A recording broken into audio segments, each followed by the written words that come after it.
Now, this was a film that, when it first was announced, I was like, okay, this could be interesting. And then we got the news of the casting, and I was like, oh, okay, maybe. Then we saw the first pictures of him, and how much like weight he'd lost, and how Joaquin Phoenix actually looked physically for the role. And I was like, oh, okay, we could be on something here. Then we got these images, and I was like, okay, yeah, you were so close, and then just, whoo, yeah. But then this trailer came out. Hello, welcome back to the Third Degree, and sorry I sound like I've just been chewing on gravel. Yeah, I haven't been able to get through much of a sentence this whole week without coughing my lungs up, so it's fun. But the new trailer for Joker, the aptly named film about the Joker, dropped today. As long as I've got this video edited and done for today, then it's still today. I was hesitant, as I've just said, but going into this, it hit so many notes right.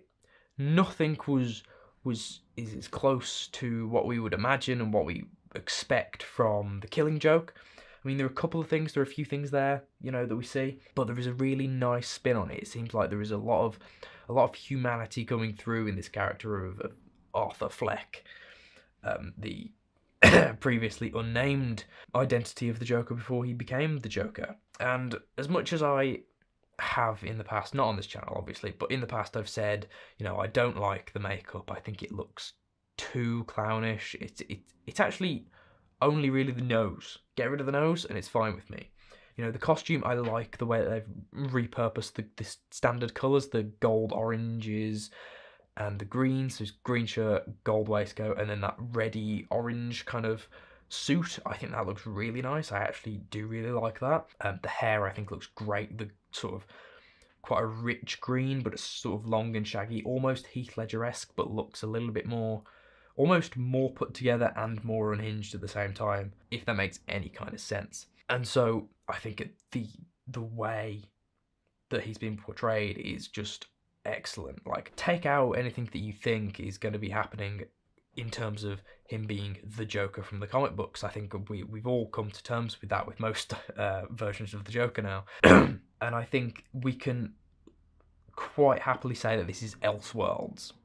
It's a new interpretation. It's the creator and the director have got creative freedom on it, that it looks like they can just do whatever the hell they want, which I'm finally glad. I'm glad that DC and Warner Brothers are finally letting their creators take control. And the one thing that I was thinking while I was watching this is this trailer and this film looks like Taxi Driver. If you've ever seen Taxi Driver from the 70s, 1970... I can't remember when Taxi Driver came out, but it looks a lot like Taxi Driver. And what's that film? There's another film that I'm thinking of. It's got Martin Sheen in it. No, it can't have Martin Sheen in it. Michael Douglas. They're very similar. I don't know. It's somebody like that, and it's just about somebody who's down on their luck and trying and working, and just eventually just.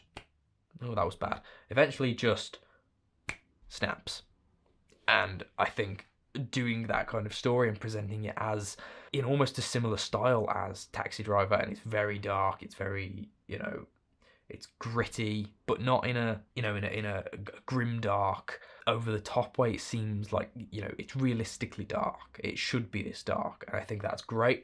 I think a lot of the execution, we don't see a lot of the characters, but we see a lot of the characters, but we don't see a lot of them, if that makes sense. So far, it looks really good. I've come to terms with the fact that it's not going to be a faithful, like an adaptation of The Killing Joke, which, granted, I kind of wanted it to be. I was kind of looking forward to that. That would have been cool, and it still would be cool, unless it's like the last adaptation of The Killing Joke that we got, which was not cool.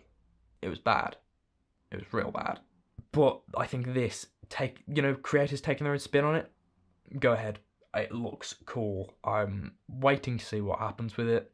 I can't wait for October. I think it's actually kind of hyped me up about the film now, considering I was a massive pessimist for it. So really enjoying the look of it, the mood, the acting, the story behind it, and it seems like they've gone to great lengths to really, really figure out a way to tell that origin story of this this nobody that becomes a massive supervillain. Still holding a little bit of reservation back from it, just to, you know, to see into the future, to just don't get too excited about it. That's what something I've learned lately, is not to get too excited about some things that look cool. But yeah, this looked cool.